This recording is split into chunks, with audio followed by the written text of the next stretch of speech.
Buenos días. Bienvenidos al ciclo de actividades por videoconferencia que brinda el Colegio Público de Abogados de la Capital Federal.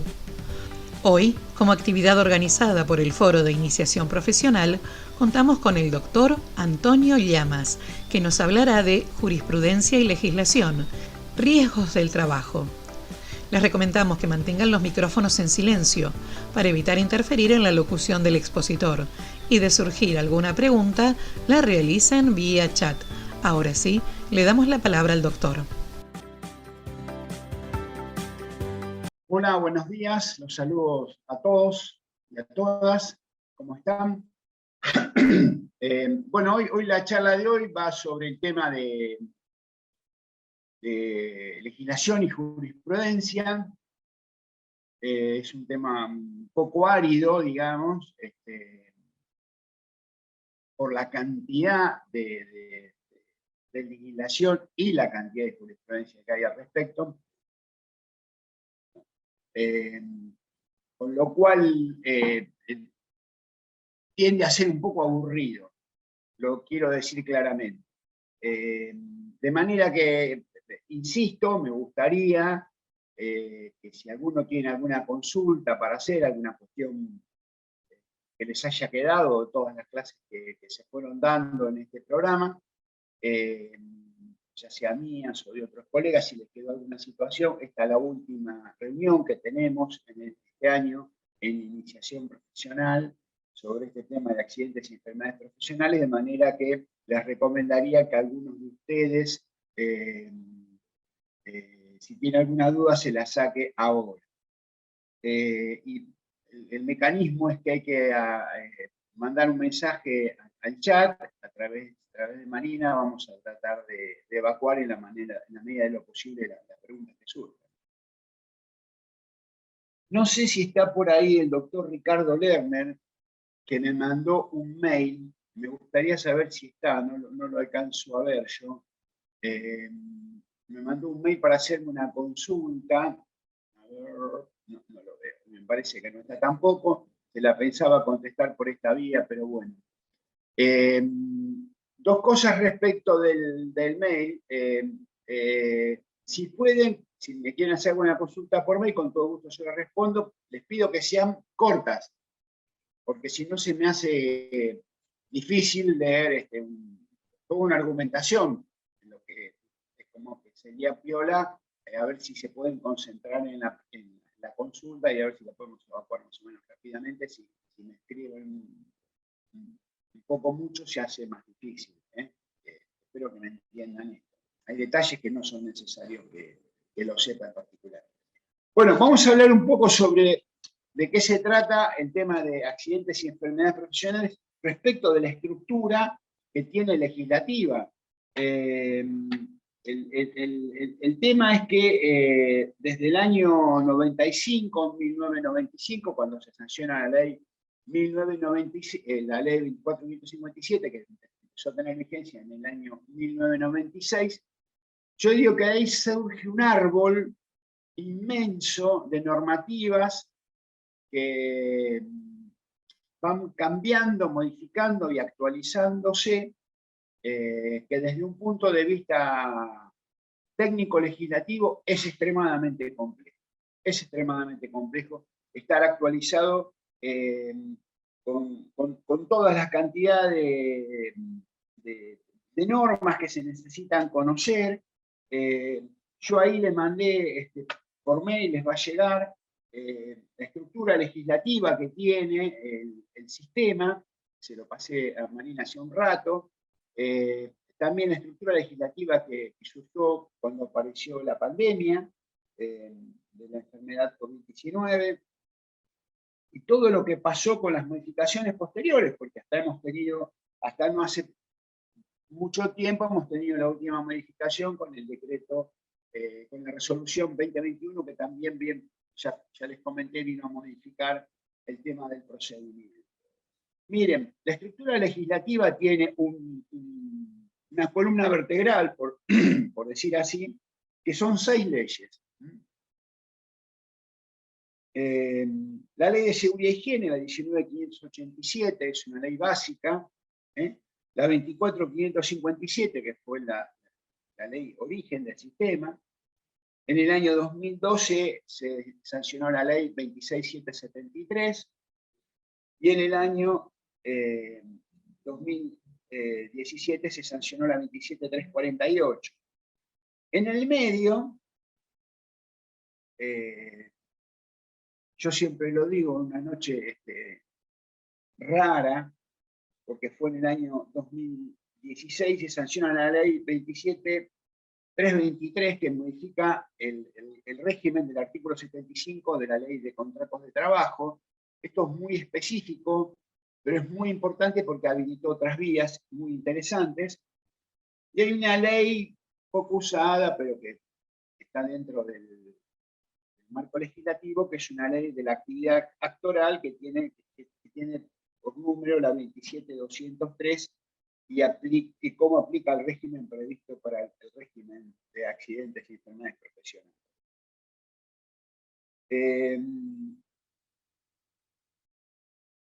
También el sistema está armado a través de decretos y resoluciones.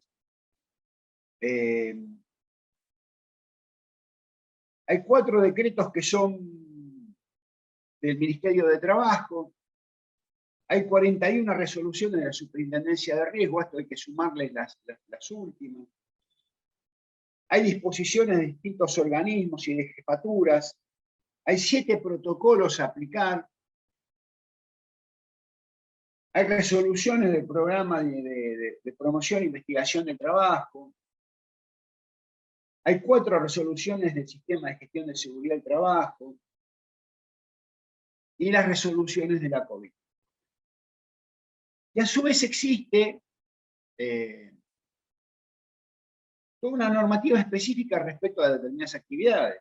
Por ejemplo, hay normativa específica de la construcción, del agro, de la minería, del servicio de salud, seguridad del trabajo, los exámenes médicos, las enfermedades profesionales, cuando se trabaja con sustancias cancerígenas, los elementos de protección y la fiscalización de los programas. En fin, no los quise apabullar, lo que les quiero decir es que el sistema es un conjunto enorme y muy difícil de entender, muy difícil de entender. O sea, entender se entiende. El tema es poder tener la comprensión de cómo funciona todo el sistema. Y la verdad que no, esa comprensión de todo el funcionamiento, yo no he visto que sea una cosa habitual ni siquiera en los propios funcionarios de la Superintendencia de Riesgo, porque están desbordados por la cantidad de normativa. Porque por un lado será una normativa, por otro lado sería otra normativa.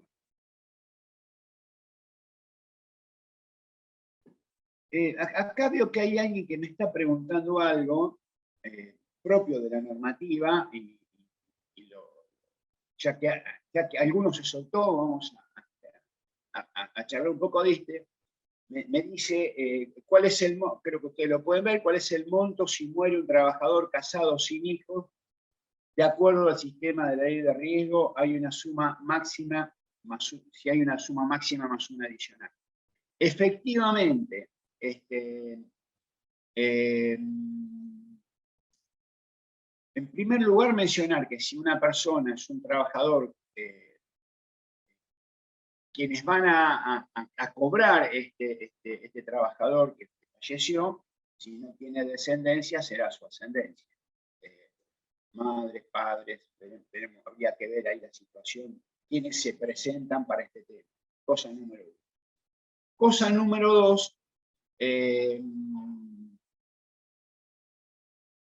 ya a partir del año 2012, con la 26.773, se modificó el sistema de techos. Es decir, la ley de riesgo no tiene techos. No hay una suma máxima que vaya a cobrar por capital y el trabajador pega contra el techo. Por ejemplo, un trabajador puede ser un trabajador, no sé, un empleado no sé, cualquier situación que gane, supónganse ustedes, 80, 90 mil pesos en blanco, ¿no? Siempre en blanco. La RT va a pagar el blanco. No va a pagar otra cosa que no sea el blanco declarado por el empleador ante el sistema de la seguridad social, los aportes y contribuciones. Sobre esa base va a ser el cálculo de la RT, que es la base, tiene lógica, es la base sobre la que la RT cobra su alícuota, cobra el precio de dar la prestación. ¿Está? Ahora bien, supónganse un trabajador que cobra 90 mil pesos, por decir. Ese trabajador fallecido por esos 90 mil pesos va a cobrar un determinado capital que sale de la cuenta de la fórmula que hemos sacado. Pero si es un gerente de un banco que gana 500 mil pesos, por decir, no sé, estoy siendo arbitrario, ¿eh? Pero que gana tiene un salario de 500 mil pesos, cuando se haga la cuenta se va a hacer sobre la base de ese salario de 500 mil pesos. El techo de ese capital no existe, o sea, no rebota contra un techo esa indemnización, la del capital. ¿Me explico?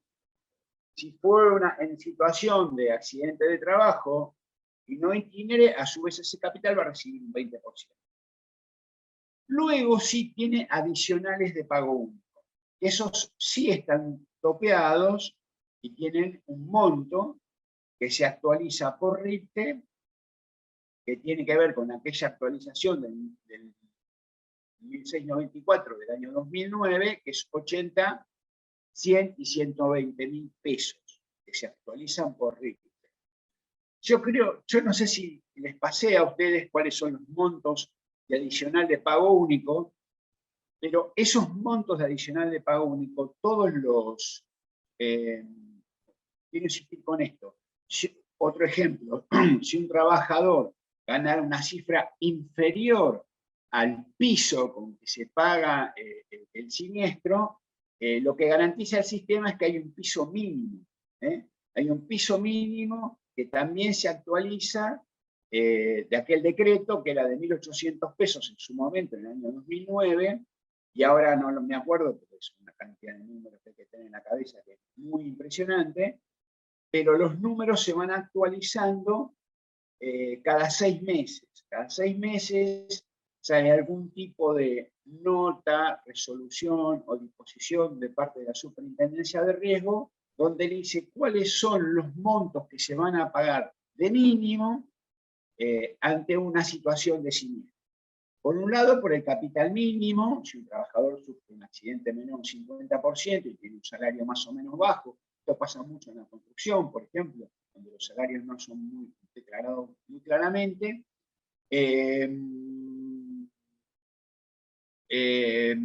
¿Cómo es? Ahí hay un piso mínimo. El piso mínimo son estos 1.800 pesos actualizados por RIPTE. ¿A cuándo? A cada periodo, cada semestre que actualiza la Superintendencia de Riesgo. Ahí hay una discusión respecto de esto, si quieren la damos, de cómo son estas actualizaciones, pero bueno, en principio se actualizan por RIPTE. Y tienen vigencia del 1 de marzo de cada año al 30 de septiembre y del 1 de octubre hasta el 28 de febrero.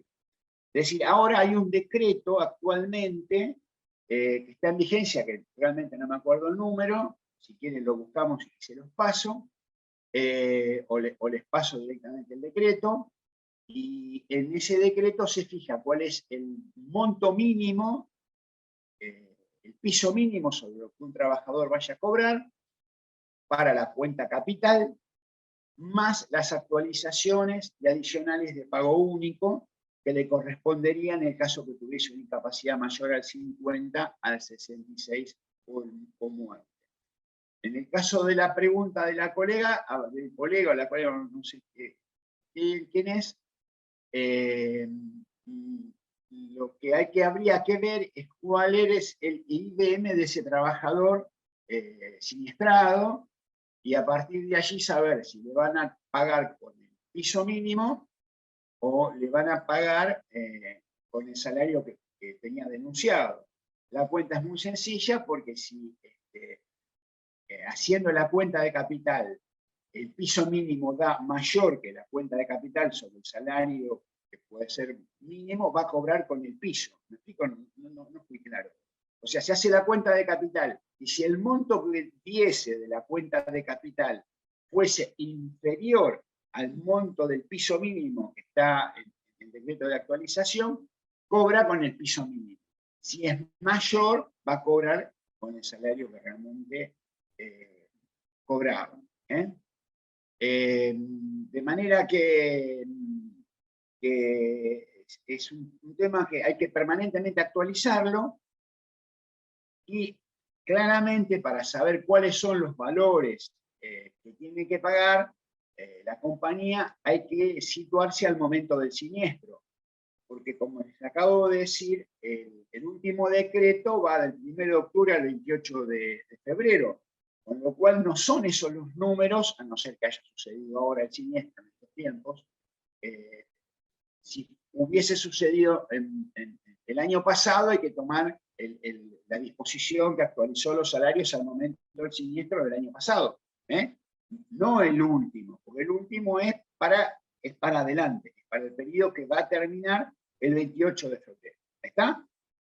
¿Vamos bien ahí? Hay alguien más, Adriana, me está preguntando qué pasa con el tema del contagio de la COVID en el ámbito laboral. Bueno, temazo que ha traído cualquier cantidad de implicaciones y dificultades y situaciones. Miren, apenas salió el tema de la COVID, justo en marzo del 2020, hubo un congreso en el colegio de la FOFETRA que organizó el colegio público, que organizamos nosotros. La FOFETRA es digamos, un grupo de institutos de derechos laborales de todo el país. No es obligatorio estar allí, por supuesto. Lo integran muchas provincias y muchos colegios de abogados de muchas provincias de la República Argentina. Es un ámbito federal, con lo cual es muy interesante muchas veces escuchar a los colegas de distintas provincias, ver cuáles son las problemáticas que tienen con los temas laborales, y en particular lo que es de mi interés, el tema de accidentes y enfermedades profesionales. En ese momento que estábamos desarrollando el Congreso, salió el tema, era justo mediados de marzo, y ese fin de semana fue el último que tuvimos, digamos, con cierta libertad, porque a partir de allí se decretó el cierre de todo. Cerró la Argentina en ese momento. Y antes de eso, importantes juristas, muy importantes juristas, titulares de cátedras de Derecho Laboral, nos decían que la COVID no podía ser una cobertura que ofreciese una ART. La razón, el argumento de fondo,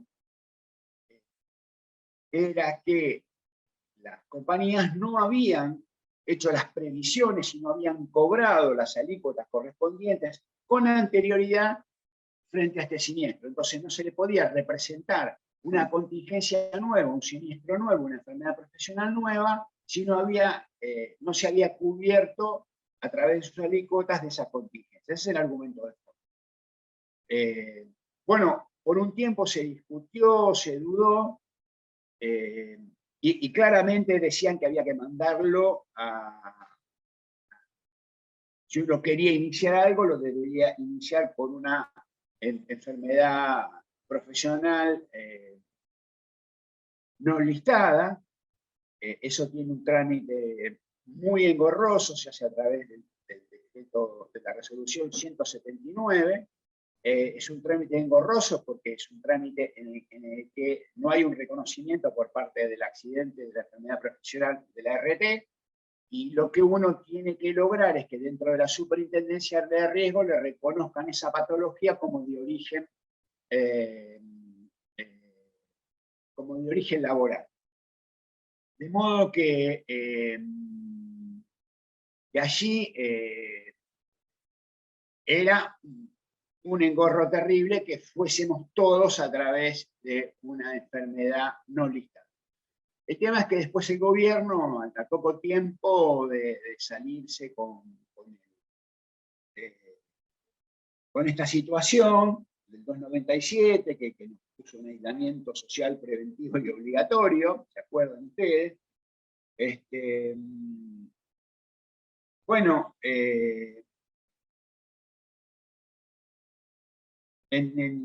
a mediados de abril sacó el primer decreto de necesidad de urgencia, donde que decía qué cosa, era el 367 en ese momento, y decía que era una enfermedad presuntivamente no profesional no listada, o sea, una nueva situación. Teníamos los accidentes de trabajo, los accidentes itinere, las enfermedades profesionales, y ahora hay una nueva categoría, que es esta, una presuntivamente enfermedad no profesional no listada. De manera que ahí comenzó todo un tema. Hay una cantidad enorme de legislación respecto de la COVID. Yo le mandé a Marina una actualización de toda la normativa que salió respecto de la COVID, desde el punto de vista de cómo desde el punto de vista de cómo se hace el trámite frente al RT para que se reconozca la enfermedad, desde el punto de vista de cómo es el financiamiento, de quién va a pagar, los daños que se produzcan, en fin, todo este tipo de cuestiones que regula toda esta patología que es nueva de la COVID. Resultado de todo esto, miren, el resultado que yo tengo al día de hoy es el siguiente. Las personas que han fallecido por COVID y que se ha demostrado que se ha contagiado COVID dentro del ámbito laboral, han sido indemnizados. Cuesta trabajo, no le estoy diciendo que es nada fácil este tema, pero ¿quién ha fallecido?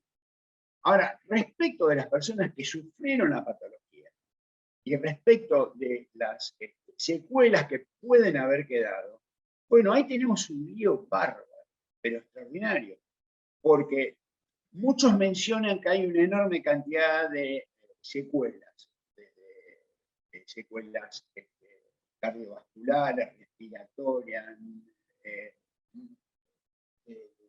no sé, de todo tipo, riñones, hígado, sexuales, es decir, yo he leído cualquier cantidad de cosas respecto a esto.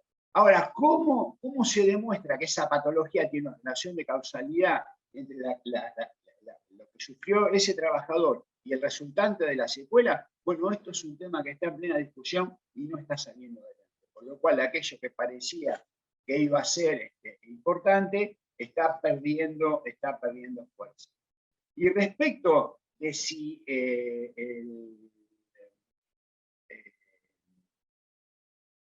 ¿cómo se llama? Si el contagio es de presunción de ámbito laboral, en algunos casos, todos los que eran el personal esencial y de la salud corrían con cierto privilegio, digamos, de que no había que demostrar esa presunción. Pero, por ejemplo, con un colectivero que estaba trabajando permanentemente, y no digo que estaba en contacto porque se le habían puesto protectores, los cuales lo sigue teniendo, pero bueno, que no alcanzaba para nada, bueno, esos no. Eso había que demostrar, es un trámite medio engorroso, pero se podía demostrar dentro de ese ámbito. En enero de este año se volvió a modificar un poco el sistema y existe una cierta presunción, no del todo clara, que la patología de la COVID-19 es de origen laboral, pero no está tan claro tampoco, o sea que no se hagan ilusiones.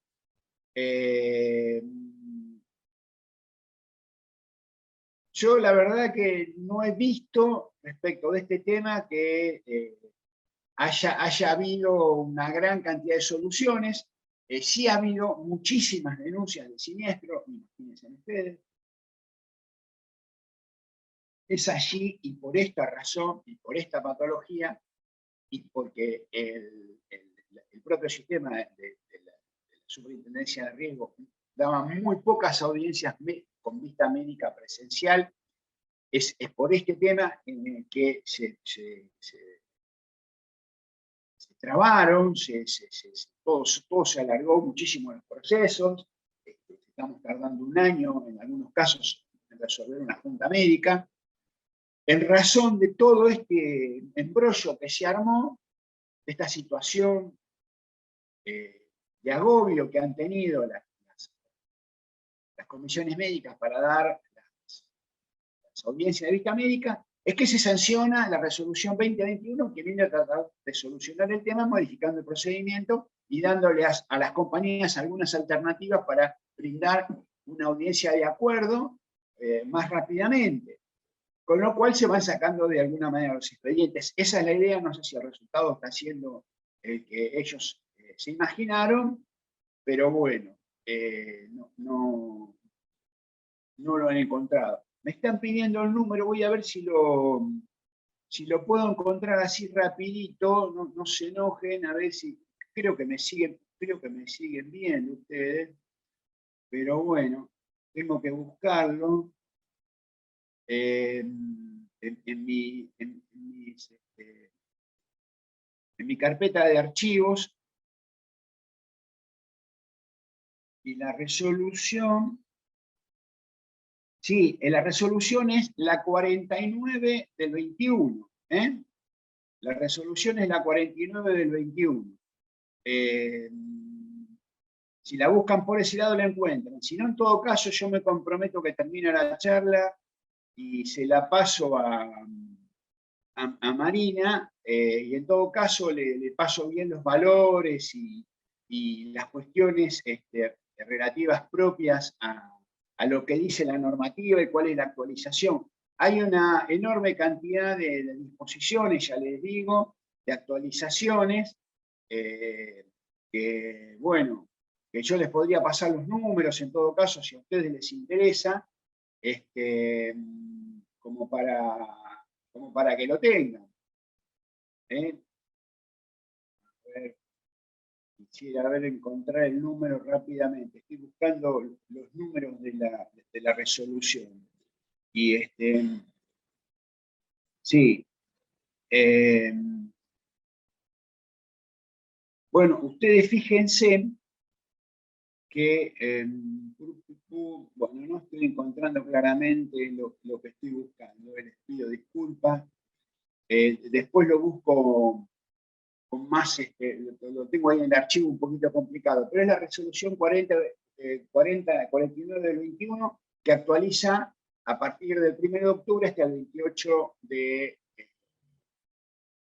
febrero del año que viene. Eso por un lado. Y por otro lado me están preguntando, me están diciendo acá del tema de los trabajadores esenciales y cómo debería abordarse el asunto. Bueno, hoy el tema de los trabajadores esenciales ha quedado bastante marginado porque se han habilitado casi todas las actividades, la enfermedad sigue estando, las ART siguen recibiendo denuncias de siniestros, de enfermedades profesionales, pero cada día se va relajando un poco más todo esto. De hecho, la cantidad de contagios es bastante menor a la que sucedía tiempo atrás, lo cual es una alegría enorme para todos nosotros. Y esto hace que el sistema se vaya descongestionando un poco. Pero de todos modos,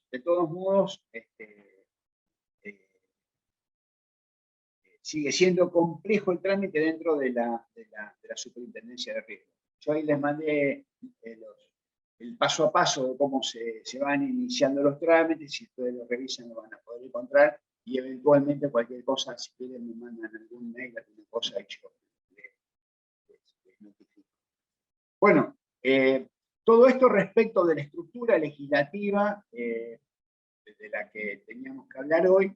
Insisto que es una estructura engorrosa porque es muy grande, porque tiene serias dificultades, porque cuando salió la 27348 se reglamentó con el decreto 298 por parte de la Superintendencia de Riesgo, que es un verdadero código procesal, pero después se dieron cuenta que se habían equivocado y entonces tuvieron que sacar la resolución 899 para actualizar algunas cuestiones de la 298 que no estuvieron del todo claras, y así seguimos permanentemente. O sea, van cambiando y van cambiando y van cambiando, y se acabó todo. ¿Qué sucede con este tema? Miren, a mí lo que me resulta es que todos de a poquito, y de una manera constante y firme, se olvidan de que atrás de un siniestro, atrás de una contingencia, atrás de una enfermedad profesional, hay un ser humano en situación de trabajo. Lo toman al trabajador como un objeto, y todas las normativas es objetivando al trabajador. Que venga por acá, que vaya por allá, que pase por este pasillo, que pase por el otro, con esta legislación, con aquella legislación. Pero siempre nos estamos olvidando que hay un ser humano en situación de trabajo que sufrió un siniestro. Yo sé que hay muchas versiones y cuestiones de gente que acusa a los trabajadores de alguna y otra situación. Incluso durante mucho tiempo se discutió algo así como la culpa del trabajador. Cosa que, por cierto, fue dejada de lado con el tiempo. Pero si bien esto no prosperó, lo que prosperó es esta idea de que el trabajador tiene que tener un aprovechamiento del sistema. Y si bien puede haber casos, porque hay patologías hay por todos lados, casos patológicos, digo, de aprovechamiento, no es lo acostumbrado. Lo acostumbrado que uno tiene es gente que normalmente es la primera vez que tiene una situación de accidente o enfermedad profesional, que sufre el accidente y lamentablemente la bombardean un montón de estudios jurídicos y un montón de abogados, porque los listados se venden, los listados de siniestrados, y entonces allí empiezan a operar una cantidad impresionante de estudios y otras hierbas que a veces también hay, que tienen que ver con, en fin, con lo que yo pienso que a veces hay algunas compañías que están interesadas en que determinados estudios jurídicos reciban estos listados muy actualizados, porque me llama la atención con qué rapidez se mueven muchas veces, cosa de captar a los clientes, ¿no? Y manejarlos de determinada manera. Y muchas veces le ofrecen una cantidad de cosas que suena sumamente extraño.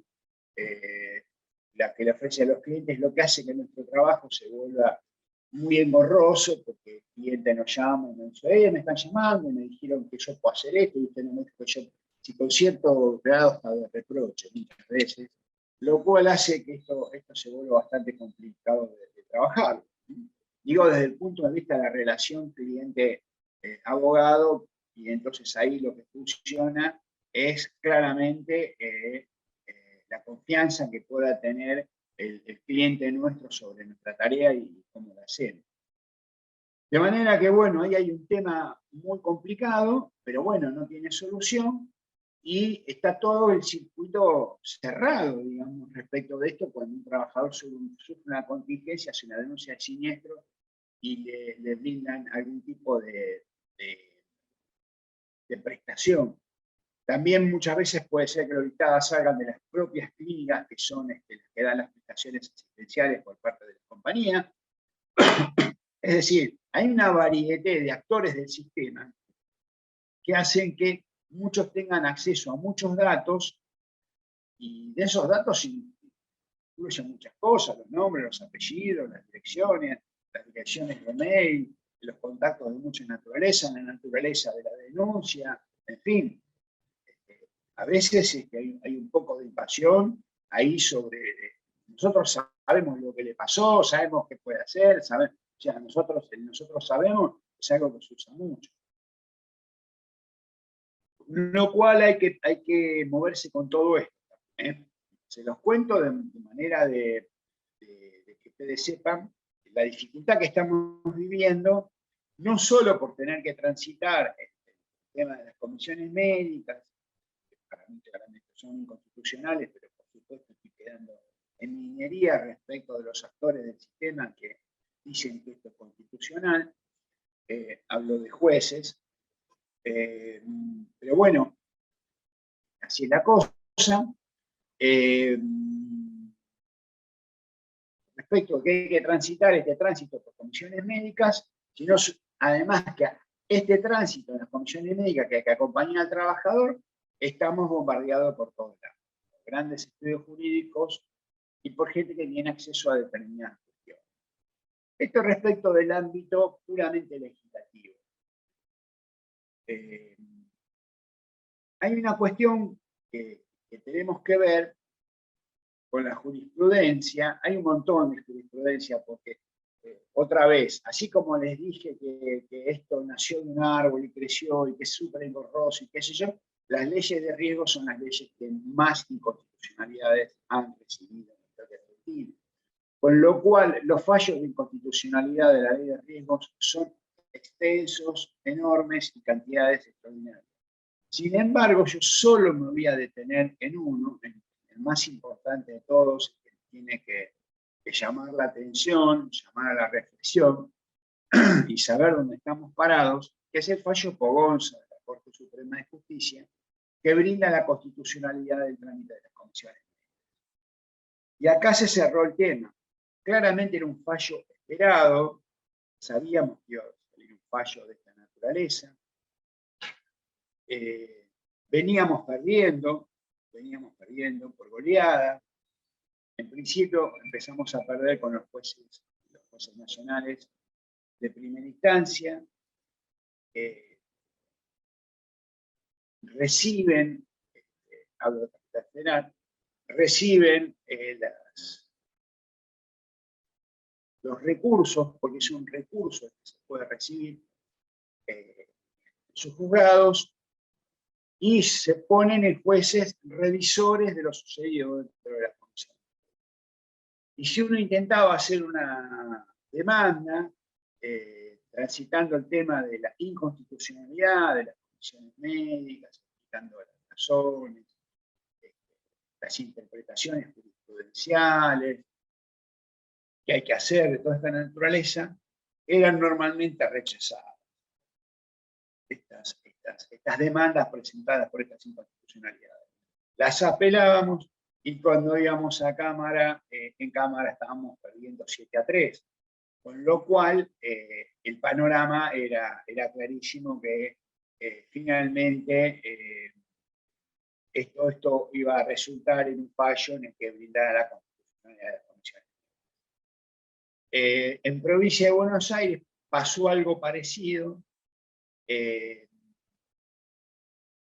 Capital Federal nosotros no tenemos ley de adhesión, sencillamente la ley del Congreso de la Nación es un problema constitucional que no vale la pena ahora ponerse a mencionarlo, pero las leyes que sanciona el Congreso de la Nación que tienen incumbencia dentro de la Capital Federal son de efecto inmediato. Entonces, la Capital Federal no tiene una ley de adhesión, simplemente fue ley y listo. En cambio, en la provincia de Buenos Aires hubo que hacer una adhesión lamentable que se hizo, porque es una adhesión de 2 artículos, adhiere a la provincia de Buenos Aires, artículo 1, artículo 2, archívese, se adhirió sin hacer ningún tipo de señalamiento sobre la ley, como lo hicieron muchas otras provincias. La primera fue Córdoba, la segunda fue Mendoza, que le hicieron algunos señalamientos porque las leyes procedimentales son de exclusiva competencia de las provincias. Y esta ley es una ley que intenta generar un procedimiento específico y hay una delegación muy grande por parte de las provincias hacia la superintendencia de riesgo. Esto algunos colegas de la provincia lo advirtieron y le pusieron algún voto a la ley como para que vaya acomodándose a la normativa de cada provincia. En este caso la provincia de Córdoba fue bastante importante porque reguló no solo, sino el momento en el que iba a tener vigencia la ley. Por ejemplo, solicitó que hubiese tantas comisiones médicas como jurisdicciones había, porque si no, mandan a un trabajador a recorrer 400 kilómetros para ir a una comisión médica. Esto sigue pasando. Pero bueno, la Superintendencia de Riesgo tuvo que abrir tantas comisiones médicas como jurisdicciones había.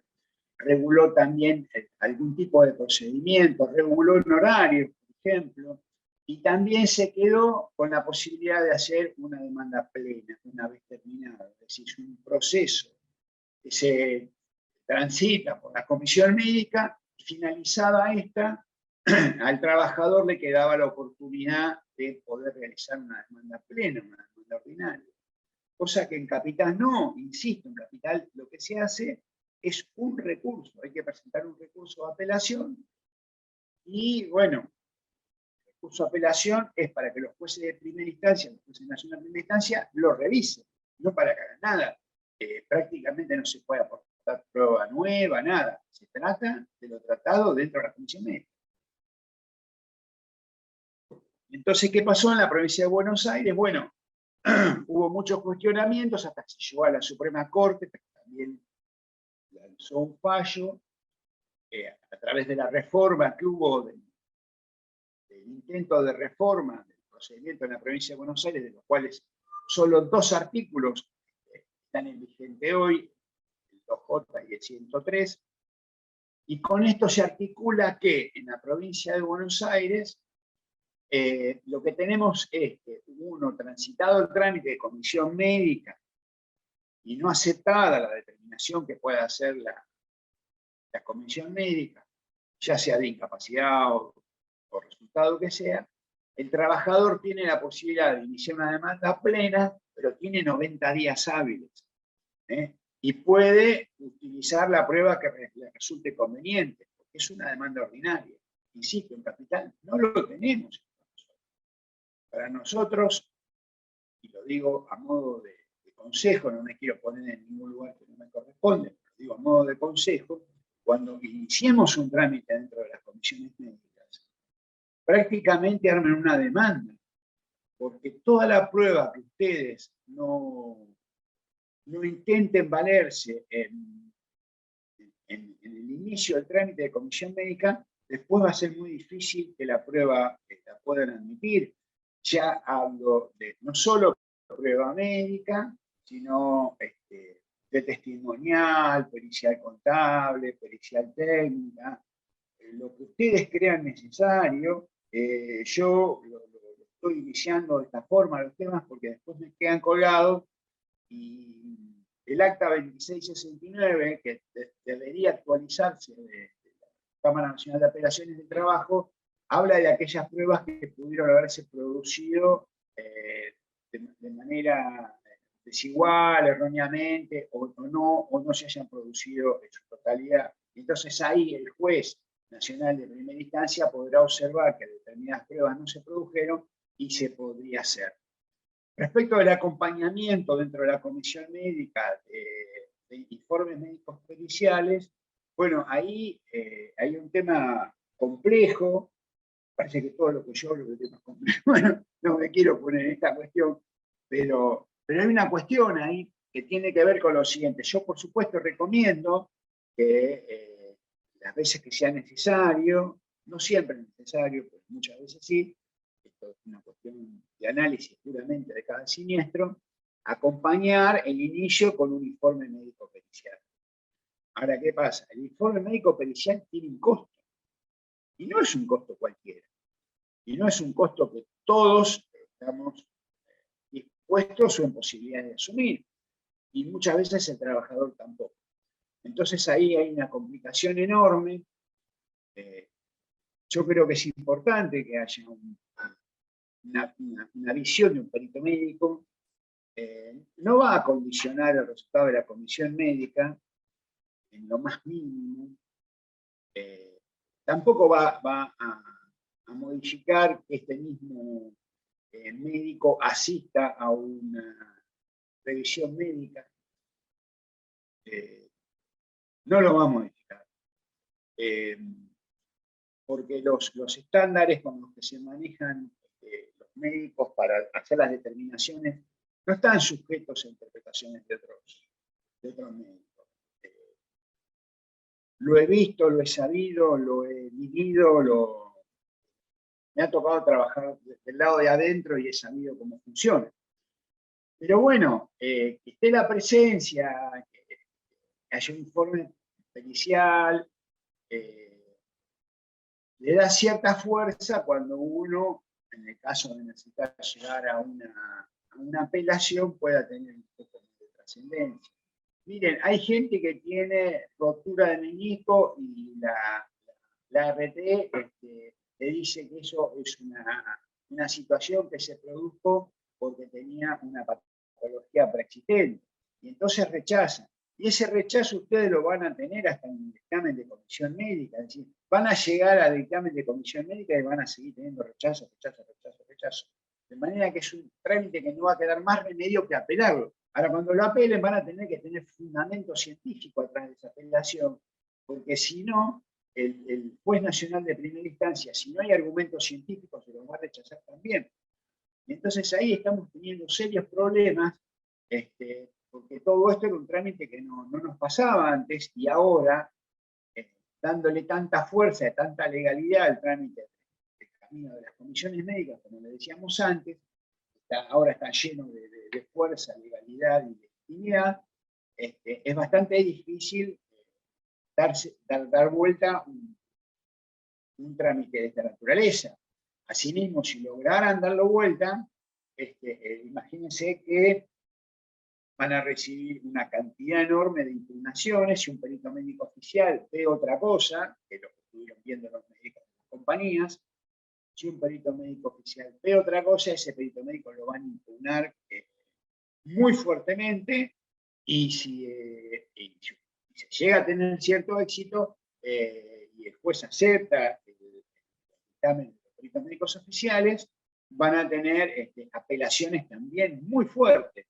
De manera que hay que estar sostenido desde un principio en el diseño del camino que va a recorrer este cliente con nosotros, porque siempre vamos a hacer pequeños estudios contra grandes, enormes estudios, y en grandes y enormes estructuras económicas que pueden ejecutar determinadas acciones que a veces a nosotros nos quedan un poco lejos. Entonces, esa es la dificultad, esta es la lucha, esta es la cuestión a batir. Sin embargo, quiero dar un mensaje un poco más optimista, porque les quiero decir que desde el año 96 hasta el año 2004, es decir, pasaron 8 años en el que estuvimos litigando, estuvimos señalando las inconstitucionalidades, estuvimos haciendo cursos, congresos, escribiendo, presentando 2 millones de cosas. Bueno, pasaron 8 años hasta que logramos que viniera una renovada Corte Suprema en el año 2004, en la primavera del 2004, y esta Corte Suprema le diera cierta validez a los argumentos que teníamos los abogados y se metió dentro de la inconstitucionalidad de la 24.157. No digo que va a pasar lo mismo, pero las cosas no se producen, los cambios no se producen rápidamente. Por otro lado, si ustedes revisan los votos que hubo en Ponza, bueno, ahora se produce una vacante dentro de la Suprema Corte, habría que ver cómo esa vacante se gestiona, y ustedes no se olviden que es un voto decisivo, el voto que actualmente va a quedar vacante, con lo cual podría ingresar alguien a la Corte Suprema y dar vuelta a esta situación. Es un poco fantasioso, porque estoy hablando de situaciones hipotéticas, pero no deja de ser menos cierto, porque así pasaron las cosas. Es decir, también la Corte va cambiando su configuración. Hoy tenemos una configuración muy favorable a la UAR, a la Unión Argentina de portadoras de riesgo de trabajo. Los fallos que han salido son en su enorme mayoría favorables a ellos. Y bueno, estamos viviendo esta época. Es un clima de época que vive esto y que entiende que el sistema es muy bueno. Yo no sé si le conté, pero en un congreso hace mucho tiempo me encontré con dos jueces que decían que la ley de riesgo, dos jueces laborales, que la ley de riesgo es una ley excelente. Yo no había escuchado nunca decir esto por parte de un juez, al contrario, siempre escuché decir otras cosas, pero ahora los jueces hasta se atreven a decir esto. No es que se atrevan, no se atrevían. El clima de época permite decir estas cosas que antes no se decían. Esto quiero decir.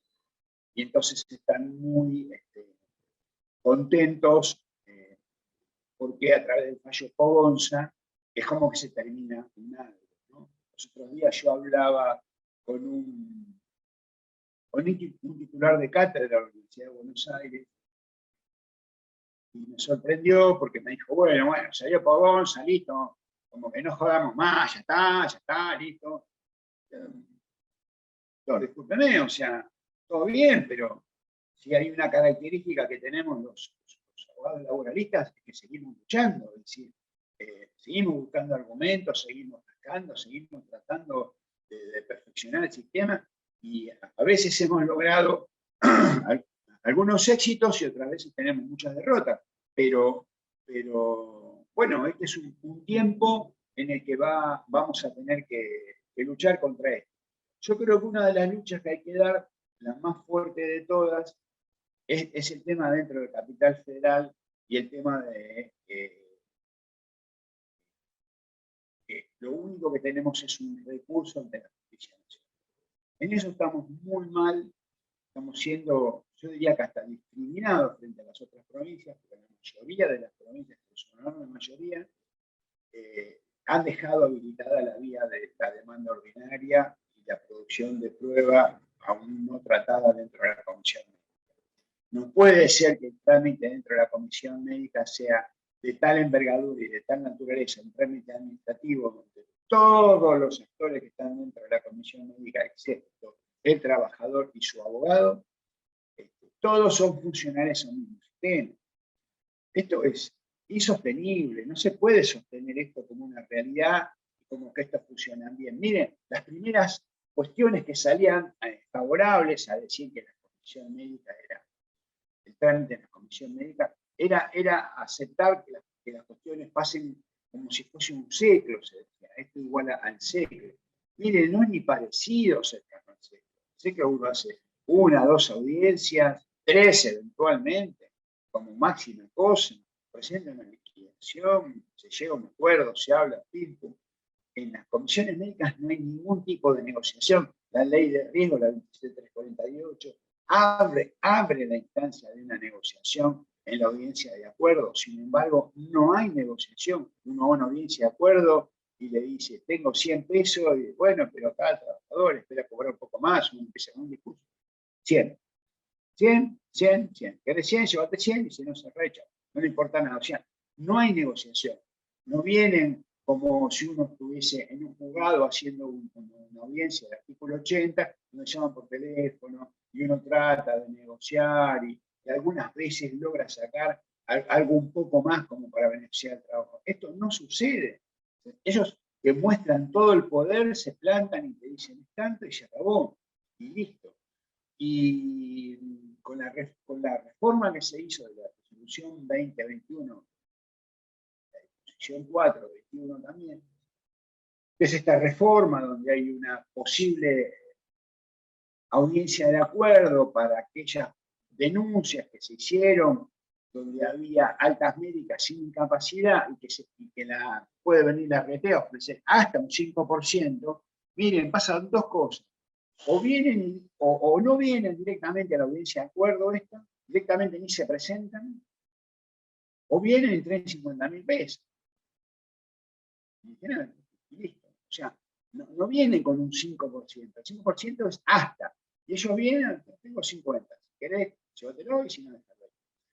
Entonces, estamos ante una cuestión que es de esta naturaleza, y que bueno, esta es la complicación y este es el panorama que tenemos, de trabajo, de estudio y de seguir tratando de rascar a ver si encontramos alguna beta, alguna vía que mejore la situación en Capital Federal, lo cual es absolutamente indispensable. Insisto, en la provincia de Buenos Aires tenemos 90 días, tiempo súper razonable para presentar una demanda. Y bueno, y no tenemos las consideraciones porque podemos hacer aporte de prueba y todas estas cosas que Capital no hace. Bueno, ahí estamos con el horario, Marina. Yo no sé este tema que me tocó abordar hoy de legislación y jurisprudencia, insisto que es un poco arduo, pero bueno, si no hay muchas preguntas es como que vamos a llegar hasta acá. No sé si... Perfecto, Antonio. Acá hay alguien que estaba diciendo si el trabajador que falleció por presunto COVID. Bueno, pero si es presunto COVID todavía no tiene ni denuncia de siniestro ante la RT. Ahí es más complicado todavía. Porque si yo tengo un trabajador que yo presumo, pero nunca se hizo la denuncia de siniestro, bueno, después de mostrar que ese trabajador se contagió en una situación laboral, va a ser una subida fuerte. Es muy importante tener la denuncia de siniestro hecha. Aunque estén rebotadas y si de última la RT no la reconoce, bueno, no lo reconoce y tendremos otra tarea, pero ya hicimos la denuncia. Si tenemos una actividad, si no tenemos una actividad, es bastante complejo. Acá en el chat estoy viendo una persona que escribió una pregunta un poco larga, no sé, Marina, si la querés leer vos. Sí, ahí la leo. Dice, quisiera saber cómo se determina el grado de incapacidad. Y después quiere compartir un caso. Dice, médico cirujano de 69 años en actividad, contrae COVID en mayo 2021, trabajando en el hospital. Presenta forma grave de COVID y requiere respirador. Pasa 3 meses en terapia intensiva con múltiples complicaciones infecciosas. Secuelas luego de la alta médica. Pérdida de la movilidad de la muñeca izquierda casi por completo, producto de la internación prolongada. En este caso, ¿cómo se calcula el grado de incapacidad? El hecho de haber perdido movilidad en una mano le imposibilita por completo ejercer la práctica quirúrgica. ¿Cómo se cuantifica eso? Bueno, varias cosas. En primer lugar, espero que si fue en mayo del 21 haya hecho denuncia de siniestro. Siendo un trabajador de la salud, la denuncia de siniestro va a ser receptada por la RT y va a dar las prestaciones asistenciales que corresponden. Pero es muy importante, insisto, tener la denuncia de siniestro. Y si no la hizo, hacerla ya mismo, porque la mía que pasa el tiempo se complica. Dijimos algo del tema de las secuelas. Fíjense en ustedes lo que nos dice esta colega. Acá menciona como una secuela que tiene una pérdida de movilidad en la muñeca izquierda, producto del tiempo que debe haber estado enchufado el hombre, discúlpenme que lo diga de manera medio grosera. Pero bueno, es un poco así. La incapacidad que le van a otorgar a este señor va a ser medida a través de los baremos del 658 del 96, que es y el 659, que es el listado de enfermedades profesionales y los modos de medir la incapacidad. Eso no ha cambiado. No hay un modo de medir la incapacidad para las personas que padezcan la patología de la COVID-19. El modo de medir la incapacidad de su total obrera es el mismo. La regla es la misma. Luego, que si esta incapacidad, si se comprueba que la incapacidad que tiene este señor y esta secuela es producto de la enfermedad que está sufriendo, si todo esto es así, se va a evaluar ese porcentaje respecto de este baremo, de esta regla. ¿Cómo va a impactar esa incapacidad en el que este hombre es un cirujano, ahí no hay medida. Ahí no hay medida. Lamentablemente no hay medida. Miren, ese caso del pianista, una persona que toca el piano, pierde los dedos, o algún dedo, o varios dedos de una mano, pero lo que se mide son los dedos. El baremo no mide el proyecto de vida de las personas. El baremo no mide esto. El baremo pondera, pesa, mide, como ustedes quieran, cataloga y dice tal porcentaje. Y de tal edad ganaba tanto dinero, tal porcentaje, tanto dinero. Punto. No dice ninguna otra cosa más. De manera que lo van a medir exactamente con los baremos de ley. Con la medida que existe, y hoy más que nunca, miren, un perito médico oficial se le ocurre hacer una pericia médico oficial y no hacerlo con el baremo de ley, eso es perder juicio. Porque los jueces directamente la rechazan. Porque las demandas y las apelaciones son sistémicas. Entonces uno se tiene que limitar al sistema, y el sistema dice que el modo de ponderar los accidentes y las enfermedades profesionales es a través del 658 y 658. Y nada más, y no pidan otra cosa, no pidan proyecto de vida, bueno, no, todo eso no. Para que haya eso habría que ir civilmente. Así que, nada, así me piden que pase otra vez el mail, se los paso. Mi mail es doctor DR, como de doctor Antonio Llamas, @gmail.com. Insisto, contesto, a veces tardo en contestar, pero contesto siempre. Y no sé, Marina, si te parece, si no hay ninguna consulta más, estaríamos cerrando. Perfecto, ya no hay más preguntas, así que le agradecemos su exposición. Bueno, muchas gracias, les mando un saludo cordial a todos y ya en este momento que tengan un buen fin de año. Una buena feria, ya diría yo. Ya estamos a fin de año, que parezca mentira. Un abrazo cordial para todos. Espero que la próxima vez estemos de manera presencial, que claramente es mucho mejor. Un abrazo.